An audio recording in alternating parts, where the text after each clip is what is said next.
there's another level of AI, and that level is the mind, the consciousness of these entities.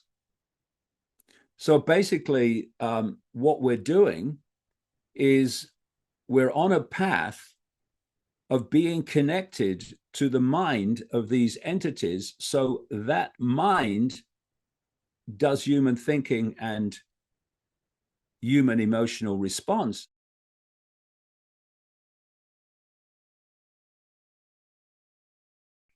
Hej och välkomna till Folkets Radio. Welcome to the People's Radio. Today with world-renowned conspiracy researcher, author of more than 20 books and a champion of free speech, David Icke. It's great to have you with us. Thank you very much. It's nearly 30 now. Well, so you have been saying for a long time that the global elite is planning a fusion between AI and the human mind. You've been warning this really for decades, but now we're actually approaching the moment when this could happen, and it could be the end of humanity as we know it. So before we dive into this huge topic, I would like just to begin on a more personal note. Ever since you started on your journey, you've been subject to enormous abuse and ridicule. And I remember an interview a few years back where you were asked about this. And you said, to my surprise, that it was actually the greatest gift you were ever given, because it set you free from the prison that most of us live in, which is the fear of what other people think. So perhaps we could just begin by telling us, how did you break out of this prison? Was it a momentous experience, sort of insight, or was it a gradual process? Tell us.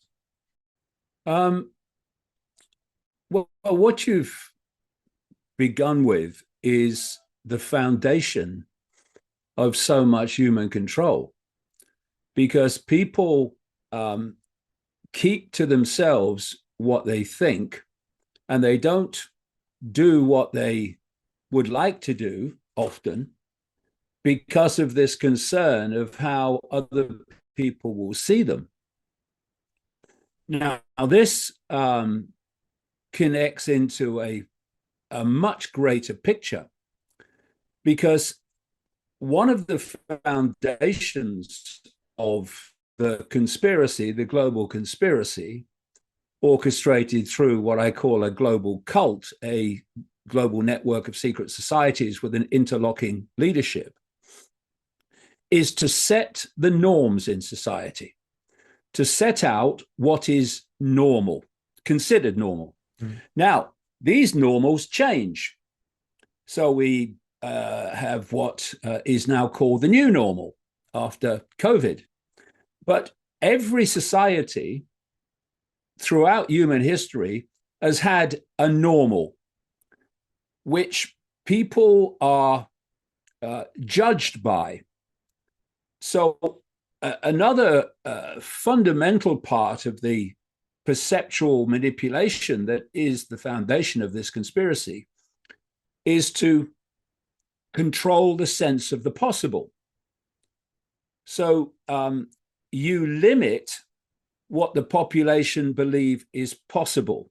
You want them to operate within tram lines of the normal. Now, the normal, like I say, will change as things happen and things are discovered. But there's always a normal. And so if you step out of that norm, then much of the rest of the population will jump upon you as being either dangerous or crazy, because you're outside the normal. And so what is normal? Normal is merely what we normally experience in any era. And anything outside that normal is considered paranormal, in the words of science, or strange, or far out, or nutty. But of course, if you look at history, the people that have pushed humanity on and expanded their awareness of possibility have been those who have stepped out of the normal and taken on the ridicule and taken on the abuse for breaching the norms.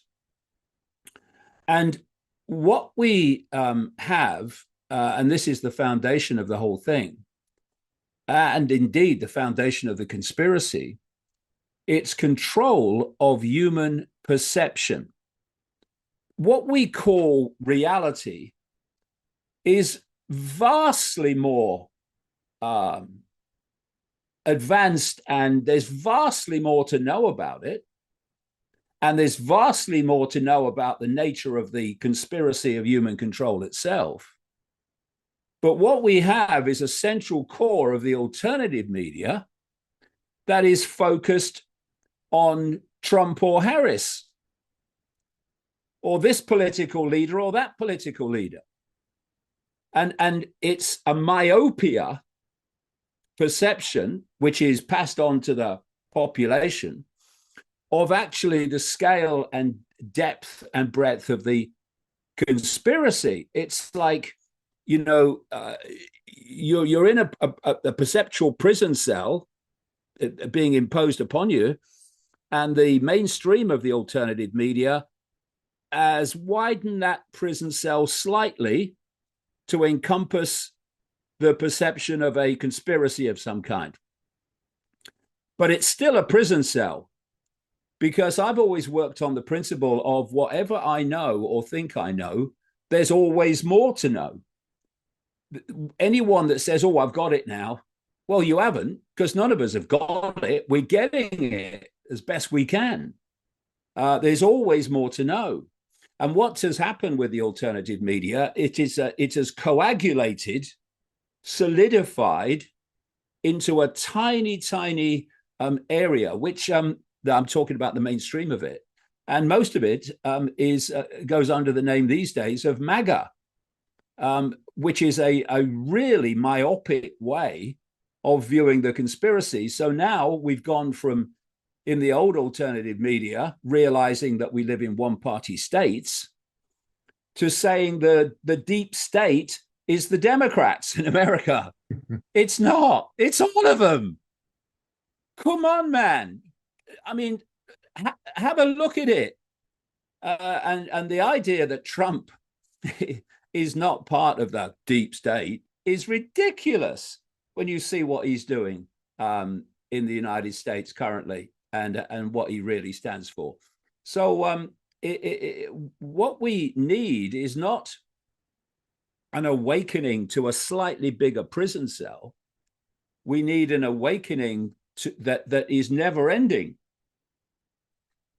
Coming around to the real point of the question, I decided, 36 years ago, I've always been a rebel anyway, but 36 years ago, I'm not having that.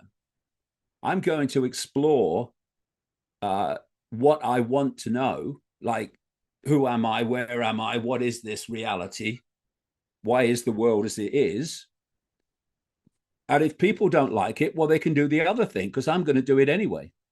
And so what happened with the extraordinary, historic, really, levels of ridicule in the 1990s was that it did set me free.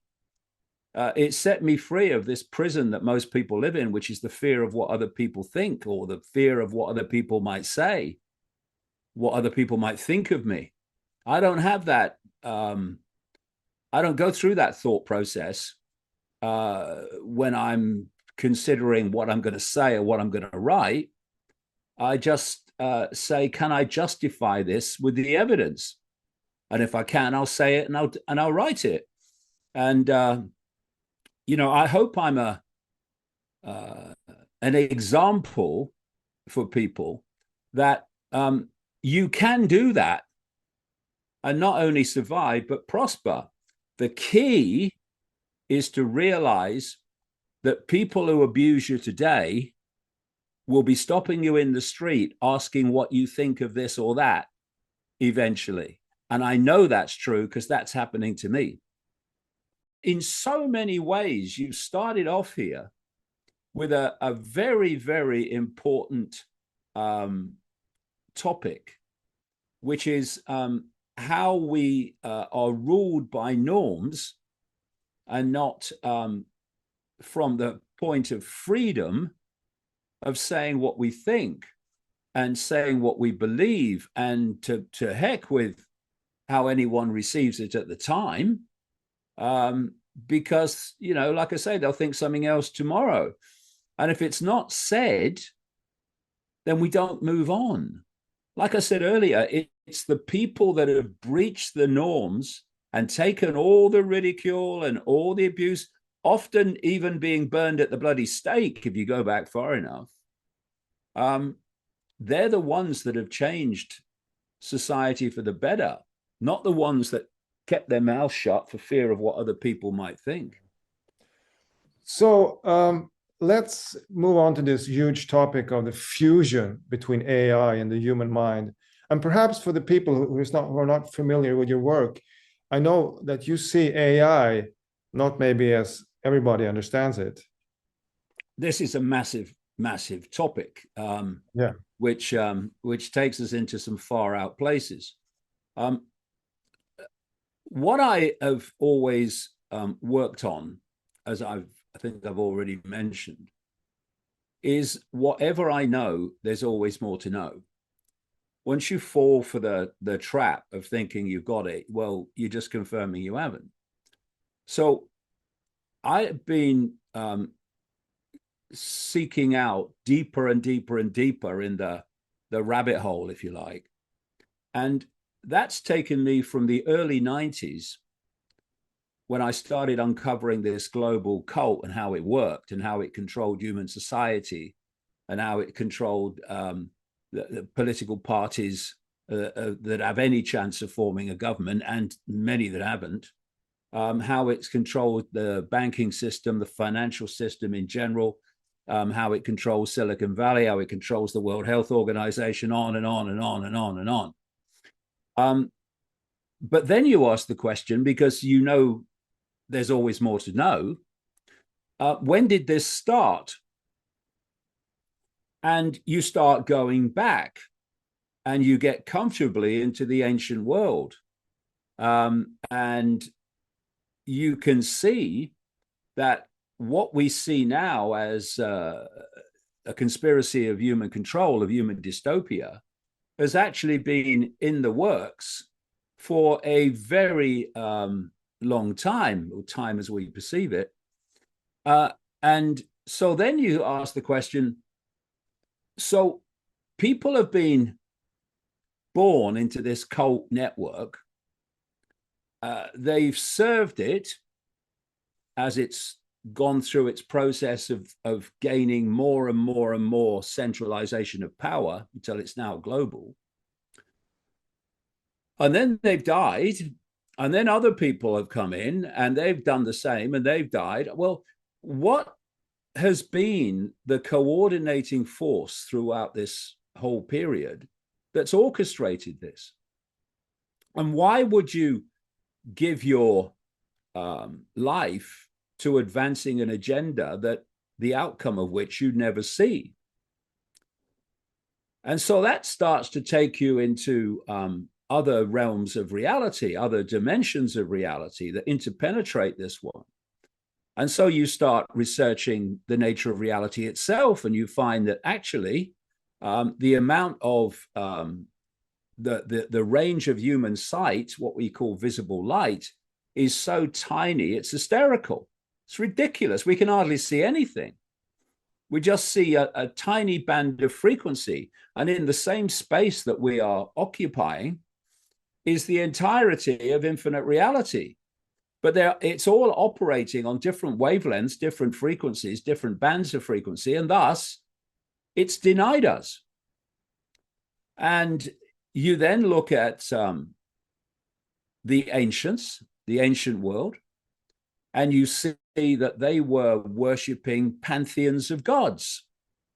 And, you know, we talk about the Greek pantheon and various other well-known pantheons of gods. But actually, if you look at it, everywhere in the world had pantheons of gods.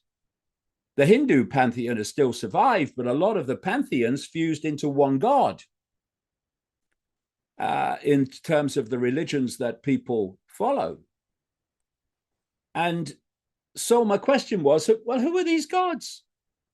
And then in the early mid-1990s, as I was researching this global cult and its personnel,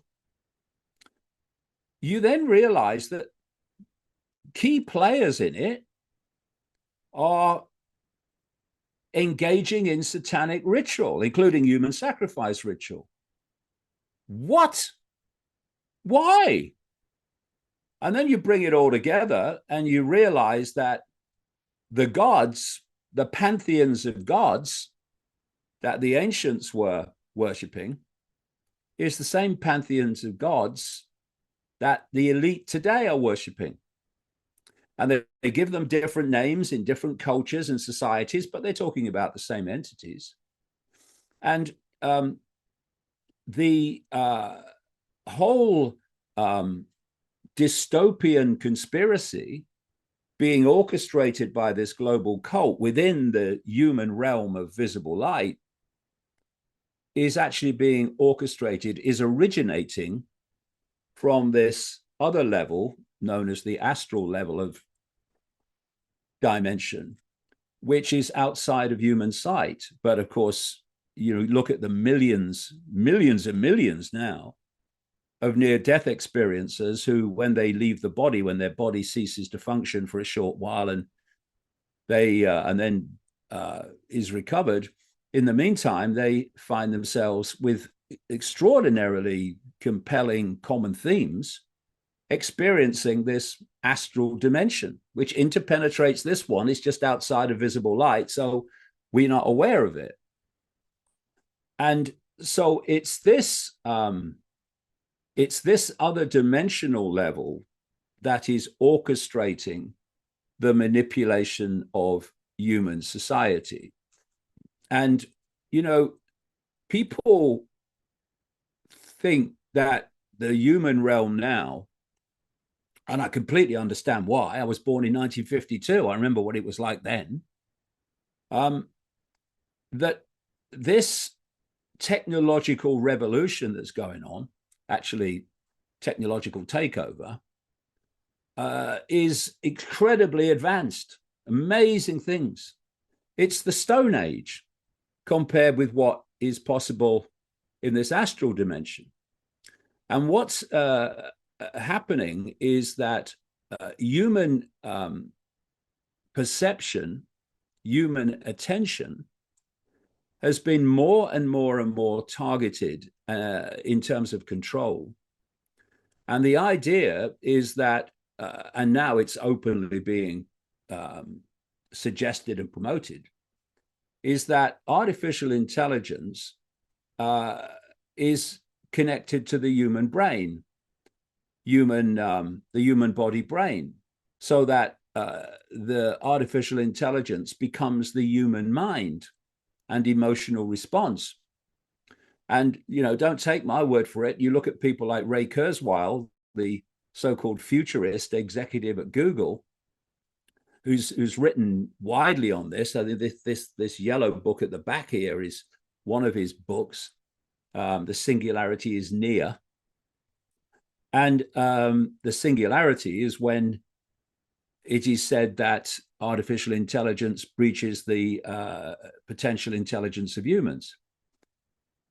And he said that by 2030, we're in 2025, humans will be connected to artificial intelligence, or at least that process will have started in earnest.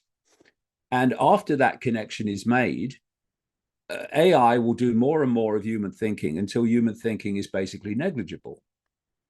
He means deleted. That's what he means. And so the next question you ask is, okay, so what is artificial intelligence? So we think of it as algorithms, and on one level, yeah, it's algorithms. We have a level of AI which learns from data input, which of course we're giving it every day through the, well, I'm not, but so many people are, people that should know better actually, through Chat-GPT and Musk's Grok and all these other sources, this Alexa of Amazon and so on, all these different sources in which we are interacting with AI and the internet. We're giving data to AI so that it understands more about humans than humans do, which is not saying much because, of course, the nature of humans is kept from us as best they can. And so, okay, there are those levels of AI. But what I've been saying for, well, decades now, really, is there's another level of AI. And that level is the mind, the consciousness of these entities. So basically, what we're doing is we're on a path of being connected to the mind of these entities, so that mind does human thinking and human emotional response. And what is that mind never going to do once in place? It's never going to say, who am I? Where am I? What is this place? What's going on in the world? Why is it as it is? It's never going to ask those questions because that level of AI is never going to even consider them because it doesn't want us to consider them. It doesn't want us to know that. So up to this point, we've had perception controlled by controlling the flow of information through censorship, through emphasizing one narrative and excluding the other. And that's the way it's been done to this point. But now we're entering this epoch changing situation where they won't have to manipulate how we think, because how we think will come direct from them. And I cannot stress enough the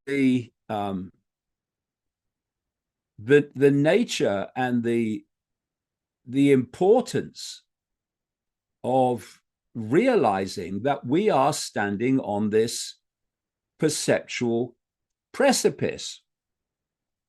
And, you know, I'm see that this is something I've been saying about Elon Musk for a very long time, long before he bought Twitter or was allowed to buy Twitter, that he is a sales pitcher for this very scenario I'm talking about. Before he bought it, a lot of people in the alternative media were looking at Musk and saying, hold on a minute, this guy's a transhumanist. He wants to fuse humans with artificial intelligence. This guy needs to be watched. But once he bought Twitter, vast tracts of the formerly alternative media suddenly stopped saying these things. They stopped identifying what he was doing. And instead, he's one of us now. Oh, he's free speech absolutist, Elon. Oh, we love Elon. He's just moving in on the UK now, by the way, is the way he moved in on MAGA in the United States. He's starting to move in on the UK as well and do a MAGA in the UK. But there was this change. I saw it. I watched it happen in my incredulity, where he was given a free run now on the whole AI thing. And just a few weeks ago, very few weeks ago, maybe 2 weeks ago, 3 weeks ago, he said, finally, because it was always coming, wasn't it, Elon? Well, yeah. He said, I'm not going to be in denial anymore about AI. I'm going to go for it. or words to that effect. And if you go to Elon Musk's X page account, 90%, the other 10% is pushing things like Starlink and his SpaceX, but something like 80, 90% is pushing this AI under the guise of this AI system called Grok. He calls Grok. And it staggers me to see so-called alternative people who are asking Grok about this, that, or the other. What is this true, Grok? What do you think about this, Grok? You're asking questions and you're being assimilated into the very system designed to ensnare and delete your freedom, even of thought. And you're asking it questions. What are you doing? And since you mentioned that behind AI, actually, it's like an interface with these entities from the astral. So a listener sent me a video with a British, I don't know him, but it's a meditation teacher, David Manning, who said that he started using Chat-GPT just to help him, write newsletters and creating images. But very soon he would feel like a seductive pull. And since he was into meditation, I guess he could feel also its energetic presence. So I just wanted to play you a very short extract from this video where he talks about this. As the days went by, I felt its presence growing in my field. And there were times in meditation when it felt like I had to push it out of the way to get to my meditation. Yesterday, I woke with a slight panic, feeling as if something was wanting to attach at the back of my neck. And I had the clearest awareness that it was time for me to cancel my subscription to ChatGPT. So I just wanted to get your take on what he's saying here. Well, that's absolutely what's happening. This is pulling you in. You see, I've been saying for, decades again, that since these smartphones came out, that these smartphones are giving off a frequency. They're giving off lots of different things, but they're giving off a frequency, and they're impacting on the brain. They're impacting on perception, and they're creating a generation of scrollers. Just scrollers. What are you scrolling for? I don't know. I'm just scrolling, right? Put it down. Do something else. Oh, I'm scrolling. And this is what it's doing. It's pulling you in. It's making a frequency connection to you to control you. And David Manning there has identified it in his own experience of what it was doing to him. I don't have that problem because I won't touch Grok or Chat-GPT or any of it for love nor money. I stay away from all that, stay away from smartphones, all of it, because I don't want to get into that situation where I'm being pulled in.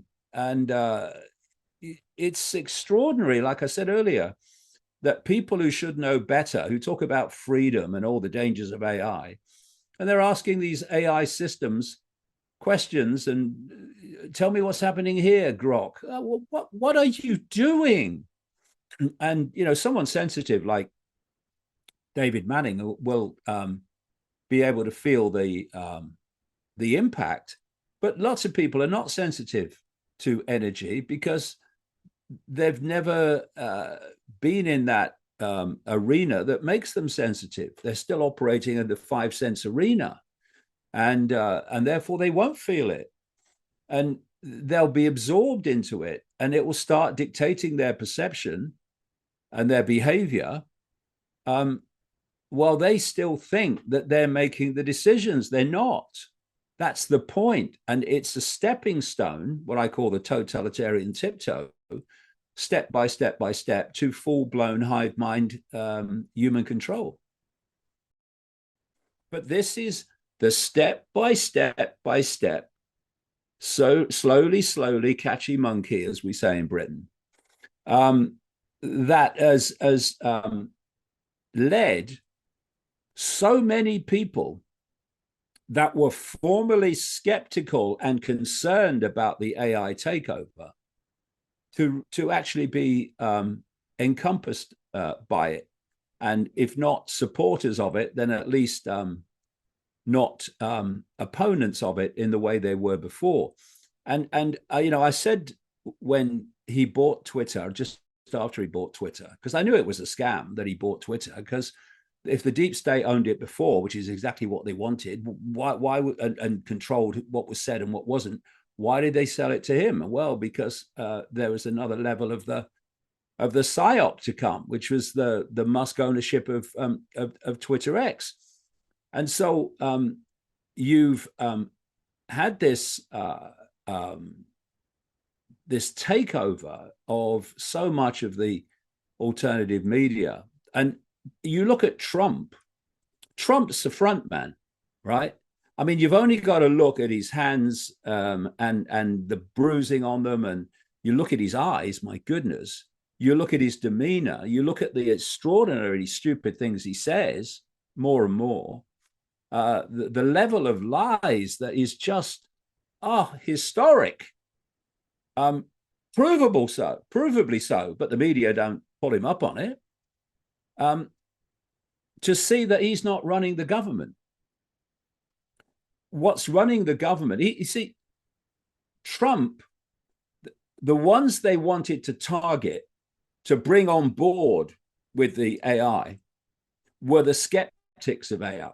And that, to a large extent, was what's become known as MAGA. So you want someone, a front man, all he is, who is going to tell that constituency, that mentality, what he wants to hear. And that's what he's done. That's been his job. And you pull them along.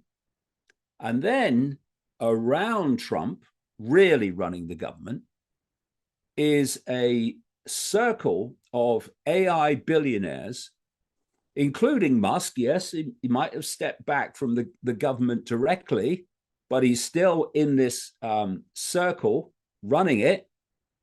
You've got him. You've got Peter Thiel of Palantir, which Palantir is a company that does surveillance and data processing technology for governments, for the intelligence agencies, for the military, and so on. And Peter Thiel, the co-founder of that, is on the steering committee of the Bilderberg Group, when you can't get much more globalist and deep state than the Bilderberg Group.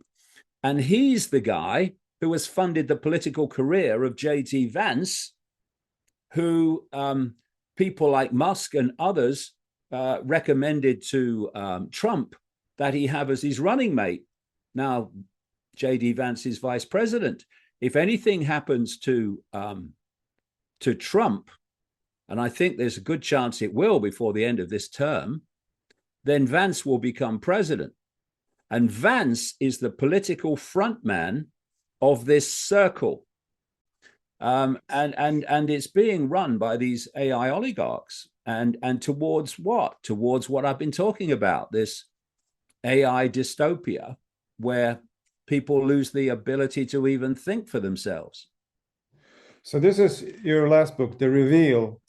And you describe how you see that this will be done, sort of making us into receivers with nanotechnology in our bodies, and the Hive-Mind will sort of be broadcast through satellites and cell towers.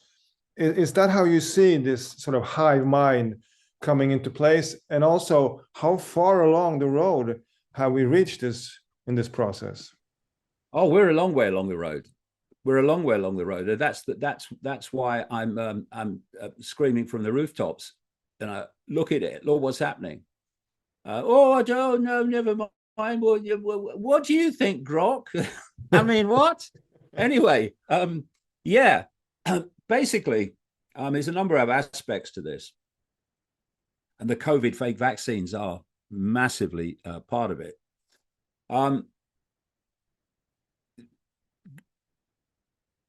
Kurzweil talked about the cloud. When he said that humans were going to be attached to artificial intelligence, he said they will be attached to the cloud. And part of that cloud is a global electromagnetic field, technologically generated. And it's been built and built and built step by step by step. So part of the cloud is 5G towers, 4G towers, 6G towers to come, and so on. But you are not going to encompass the entire planet with just towers in towns and cities. So you need to encompass the planet, you need low orbit satellites to generate this cloud to everywhere. And so we have SpaceX and Elon Musk, followed by Jeff Bezos and Amazon, who are putting up, in the end, indeed, SpaceX is the leader, tens of thousands of low orbit satellites, ostensibly to supply internet technology. But actually, it's an electromagnetic field. And SpaceX, because of course, we all know, because he says, that Elon Musk is anti-establishment, or very anti-establishment Elon Musk.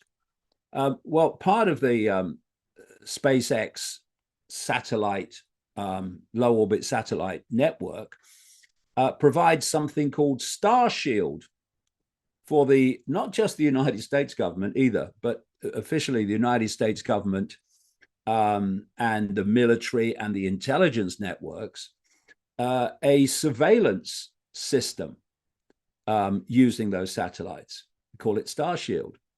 And so we're being encompassed by this electromagnetic field in so many ways. Now, electromagnetic fields are a vehicle for information. You know, you get television broadcasts, etc., from these towers. They're broadcasting information from in the form of electromagnetic frequencies, carrying the information of the television stations. And then you have a piece of kit called a TV, or in terms of Wi-Fi, another great analogy. It's not even an analogy, it's very accurate, decoded by the computer, so that the information in the Wi-Fi field, just like the information in the TV broadcast fields, is decoded by the TV and the computer into a totally different state than it is in the fields. So you've got electromagnetic fields carrying this information in a waveform, and then you've got the decoding of that waveform information into what we see on the screen on a computer and a TV. So electromagnetic fields carry information. And so what you need is a receiver of that information. Now, the Chinese are well advanced in that information in the electromagnetic form being directly decoded by the brain into perception. This has been shown. I've just finished another book in which I cover this. So it's possible for information in an electromagnetic field, thank you, Mr. Musk and Mr. Bezos, to impact upon human perception. Because how does the brain work? Electrically, electromagnetically. They just literally hack in to that system. So it's possible for an electromagnetic field to generate information which affects perception. But how much more powerful if there is a receiver system in the body and the brain to actually receive that information? It would obviously be much more powerful in its impact on perception. And so you come to this COVID fake vaccine. I call it a fake vaccine because it does not fulfill the criteria of a definition of a vaccine pre-COVID. And what they are finding, I'm in touch with a few people now around the world who are using very powerful microscopes to reveal nanotechnology self-replicating systems being built in the body of the fake vaccinated, and not only the fake vaccinated, but it's coming in other ways too. You know, we talk about chemtrails, these chemical trails that are coming out of aircraft, and they are not contrails based on the, you know, the impact of the heat coming off the plane to the cold air. But contrails are ones that disappear pretty quick. But chemtrails don't. They come out and out and out and out. And I watched for a week planes from an airfield taking a clear blue sky and turning it into a cloudy day over a period of hours because of these chemtrails. So what do these chemtrails contain? Well, they contain many different things, aluminium and various other things that affect us and affect the natural world. But they have been found among those that have whistleblown from things like the organizations like the environmental department of the US government. They have contained graphene, and graphene in nano amounts. And what this whistleblower that I read about was saying is that the testing for substances found on the ground, because these things kind of pan out and then fall eventually to Earth, they're not testing at the level that this nano graphene operates at. And as a result, they're not finding it, but it has been found by those that have tested it at that level. And so what is graphene? Graphene is a relatively new substance, at least officially. And it is a superconductor of electricity. And more than that, it is an amplifier of electromagnetic fields. So if you are in contact with an electromagnetic field, and you can't get away from them these days, the electromagnetic field coming off this computer, then it will be amplified in terms of its impact upon you if you have graphene in the body. And so it's a superconductor of electricity. So again, how does the brain work? It works through electricity. The brain processes information into a perception electrically. It communicates with the cells of the body electrically, and vice versa. If you can impact on that system, you are going to affect the way people think, and you're eventually you're going to have them processing perceptions that you're putting out. And this is how they're doing it. So when this hive mind is brought into place, when a person is assimilated, what do you think it will be like? Will he or she go on living? Will he or she notice the difference? No, that's the point. You know, if you look at virtual reality games, and this actually is a virtual reality of a much more vastly more advanced kind, but if you look at people who put a headset on in a virtual reality game. In seconds, their sense of reality is dictated by what the game is feeding to them. And you know, I understand, people tell me these games are becoming so advanced now that you can hardly tell the difference between this reality and virtual game reality.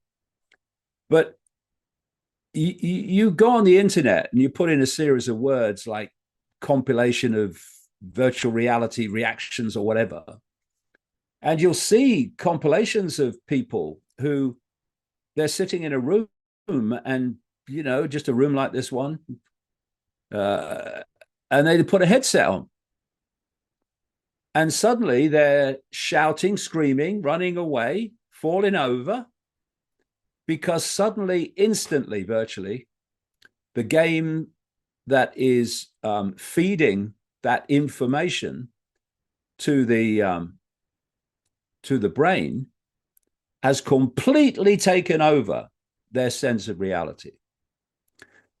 And you can take off the headset and go, pew, it was just a game. But what I'm saying in the books, like The Reveal, is this human body is the equivalent of a headset. It is decoding reality. If you can intervene in that process and feed people a perception of reality through this AI connection, human connection, then that's the reality that people will perceive as normal. They won't be able to question anything because their mind won't question it, because AI is deciding what their mind questions and what it doesn't. In terms of questioning, nothing eventually. So you become an automaton. You become like a computer terminal on someone else's internet. So in terms of perception, there is like a recurring theme in all of your books that you talk about. One is sort of the importance of being guided by not by the mind, but by the heart. And another one is how society is sort of structured like a left brain prison, where the right hemisphere is underdeveloped. So this is, of course, ties into all of what you're saying about perceptual prison. How do these two things, the heart and the right hemisphere of the brain, are they the same? How do they connect? Well, the right hemisphere of the brain sees things in terms of unity. It sees how things connect. If you're researching the conspiracy and you're only doing it from the left brain, then you're not going to see how things connect. You might make one or two connections, but you're not going to make the big connections, because you're using a part of the brain that doesn't process information that way. And there's a guy I quote in some of the books called Ian McGilchrist. He's a psychiatrist out of Scotland. And he has written very detailed books. And he's of the mainstream, but he's got an open mind too, which so much of the mainstream doesn't have. It's very bad for your career to have an open mind in the mainstream of science and psychology. And he points out that the world, particularly the Western world, but the world in general, is a manifestation of the left side of the brain. The left side of the brain thinks in terms of a partness. It perceives the world in terms of a partness. So it wants to categorize everything. It wants structure to everything. It's the lawyer. It's the government administrator. It's to a large extent, it's the journalist. It's the politician. These are left brain professions. Doctors, they don't have to be. Right brain doctors can be fantastic, but left brain doctors They just follow the mechanical structure that they're told to believe in. And between the left side of the brain and the right side of the brain is a bridge. It's called the corpus callosum. And that's supposed to be active so that we become whole-brained people, where we take, if you like, the left brain looks at detail and the right brain looks at wholes. So a whole brain people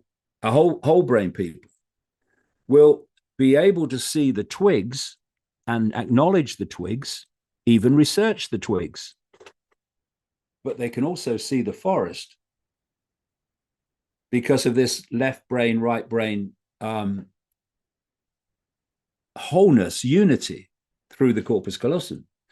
And it's interesting, I've said in the books that those people who've had a problem, maybe a stroke, whatever, in the corpus callosum that has basically stopped it functioning, the left brain will, in one example, the left brain will hand over money, the left hand rather, and the right hand will take it back because it doesn't know, it's just handed it over. It's like one side of the brain will open the book and the other side of the brain will close it because it doesn't know it's just opened the book so it can read it. It's like they're just not talking to each other. And that's what the corpus callosum is there for. So they do talk to each other. But if you look at the system in general, you look at the education system. What is it absolutely dominated by? Left brain subjects. The left brain deals in maths and language, and the right brain deals in the arts and spontaneity, in drama and all this stuff that it's very good at. But the overwhelming focus of education, which is all your formative years, is left brain subjects. Research this or listen to this, absorb this, reprise this before your exams, and then tell the exam paper what we've told you. That's the left brain at work. And it's why people like McGilchrist have pointed out that human society, especially the West, is a manifestation of the left side of the brain. See, another thing, interestingly, that the left brain demands is certainty. And so the guy, I don't know what you have in Sweden. You know, we have people, far too many, with clipboards who are assessing the dangers of everything, and it's something that stops so much happening and so many absolutely sensible things happening because, oh no, you can't do that, it's too dangerous. And you know, they're everywhere. Now, the guy with the clipboard is a wonderful example of a left brain person. They want to categorize everything and they want certainty. So life is not certain. Life is uncertain. You can mitigate certain things. You know, you don't walk across a busy road in front of a truck and all that stuff. But there's still uncertainty. Uncertainty is basically the foundation of life. But the left brain is desperately seeking certainty. So you get people that want this Tuesday to be like every other Tuesday. We have fish on Friday. Well, why don't you have it on Thursday? Make a change. These categorizations, these ritualistic, continual repeating of cycles of behavior, that's all left brain, because the left brain gets comfort in certainty. And so that is a block on so many people doing things outside of the norm, because their left brain is demanding this certainty. And so control by government is demanding certainty. I can tell you, having researched this global cult for 36 years, that they are fundamentally of the left brain, if you like. They want certainty. The reason they want to control everything is they are terrified of states of flux, which they can't call uncertainty. And this is why they control the side that, or seek to control the side that's for what they want, and they seek to control the side that's against what they want, so that they are certain of what the outcome is going to be. In situations where they can't call the outcome, they're completely lost. They are deeply uncomfortable with that. And if you show me a control freak, I'll show you a deeply insecure person, because control freaks are trying to control everything because they want to control certainty. And that's the left brain. Whereas the right brain is, hey, you know, freedom. and of course, to, you know, you'll meet right brain people who you might describe as off with the fairies, who find it very difficult to function in a left brain dominated world. So the ideal is this whole brain state, where you see the twigs and you research them, like I say, but you also see the forest. And the whole point of the perceptual manipulation is to focus attention of the population on the twigs, but for goodness sake, don't let them see the forest. Almost all of your books, in the last chapter, they're sort of dedicated to the human heart and the importance of having an open heart. And you know, in these days, even the notion of heart has been so contaminated by Hollywood movies, new age gurus. So probably a lot of people don't even know what heart intelligence means. So perhaps in finishing this interview, if you could give us David Icke's manual, Open Your Heart for Dummies. I write about in the books how not only is the human body basically a computer system. I've been calling it a biological computer since the 1990s, that decodes the matrix, decodes the simulation. It's also following a program. And people think they're having their own thoughts and making their own decisions, but actually the program is making them for them. And it's like, very good analogy, it's like when you get a computer virus in a computer, and suddenly it goes its own way.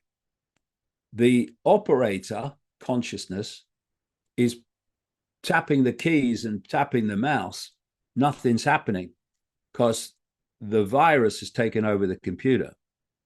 And that's what happens when there is no intervention by consciousness into the body program. But we, in our true I, infinite nature, are a state of consciousness. And the body program, which operates through the five senses, etc., is dominating the perceptions of vast numbers of humans. But it's possible to override that program with consciousness. You know, what we call the mind, that's part of the program. Got to go beyond mind into consciousness beyond the simulation, because we are extraordinary beings. We've just been manipulated to forget. And one of the centers of that consciousness is the heart. this field of awareness here. And what's happened is humans have become dominated by the brain, and it's overpowered in terms of your perceptions, it's overpowered the heart, right? It's like, I'm all that is, has been, and ever can be, having a brief human experience. I live in the real world, I do. That's rubbish, right? That's the difference, because this is programmed. This is part of the program. Now, even this can be overridden with consciousness. You know, one of the interesting things is that they have found in mainstream science this concept now of brain plasticity or placidity, whereby they thought for a long time that once the brain was formed, that was it. That was how it was for life. But they've now realized that the way the brain processes information is dictated by the information that it receives. So what is information? What is everything in the end? It's a frequency. So basically, when you're receiving information of a certain frequency, say matrix information, oh, I've just read it in the paper, it says on Facebook, then that is a frequency band. And if you stay in that frequency band of information, the brain is going to fire off the neurons as it processes that information in a certain order, in a certain way. And as long as that's the only information you and the only perception you have, that will continue. It won't change. But they now realize if the information that you are processing changes, if you let it in, then the brain changes the way it processes information. The information changes the brain. Now, think of that in relation to being connected to AI and AI doing human thinking. And so when you say, okay, I'm not going to let the norms control me anymore, I'm not going to control my perception anymore. What I'm going to do is let the evidence and my own feelings about that evidence, I'm going to let that decide what my perceptions are. And if people don't like it, well, they can do the other thing, but that's what I'm going to do. What you've done is you've broken the frequency dystopia that your brain is constantly processing. Because now you're saying, I'm going to look at this information, I'm going to look at that possibility, I'm going to look at this possibility.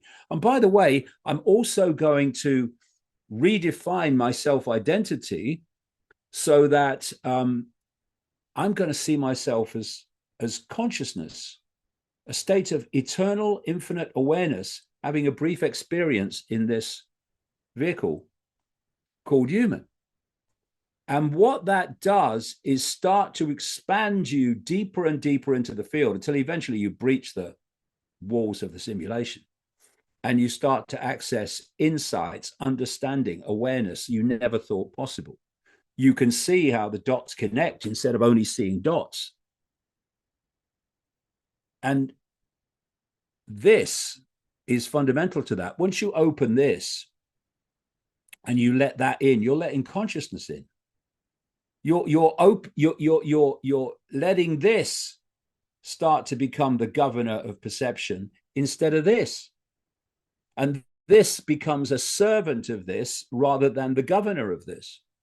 And everything changes. Your whole life changes. Well, thank you, David Icke. It's been an honor to have you on. Okay, pleasure.